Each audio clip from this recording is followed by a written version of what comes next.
ပြီးဒီဘက်ရောက်လာအဲ့ရွာနော်ဟုတ်တင်နေဒီမှာခင်းညီသီးပင်အများကြီးစိုက်တာဒီတစ်လုံးနဲ့သီးတယ်စိတ်တော်မကောင်းโอเคနည်းနည်းမင်းခူးမှဖြစ်ပါတယ်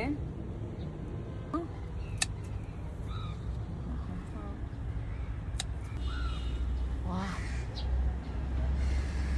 ကဲနည်းနည်းမင်းစားပါမယ်ဒီနေ့ပစွန်ကိုဘာလို့စားမှလဲကြည့်လိုက်ပါဦး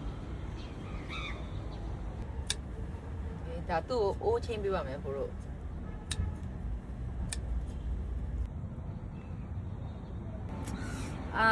ပင်စိမ်းထိုင်းပင်စိမ်းလို့ပြောရမှာဆိုတာမြန်မာပင်စိမ်းလည်းရှိတယ်စားမယ်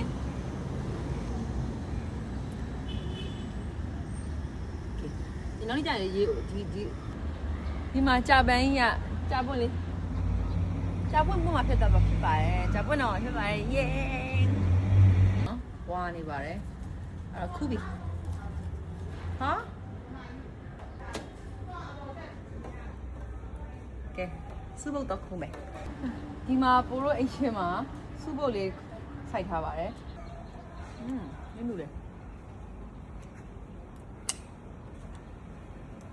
စုပုတ်ရကြိုက်တယ်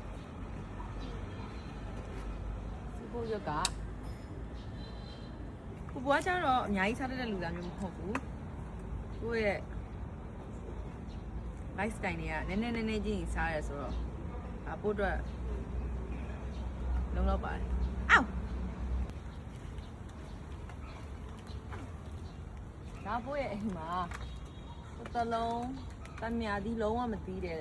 မဟုတ်ရှောက်သီးလုံးဝမသီးတဲ့ရှောက်ပဲပါဘောရှောက်သီးမသီးမဲ့တူတော့ခုပြင်မယ်သူ့ရှောက်ရစားလေးရတော်နည်းနည်းလေးစား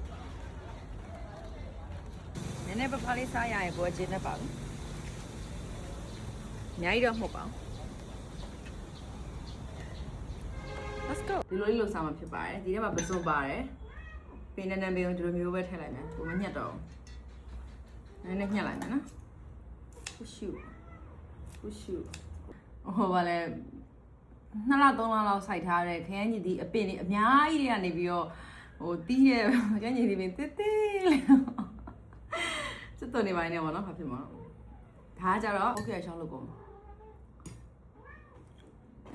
ကျွမ်းမယ်ဘယ်လိုလဲOkay. Okay. Got it. So. Cái sao nào? Phải là gì? Không gì.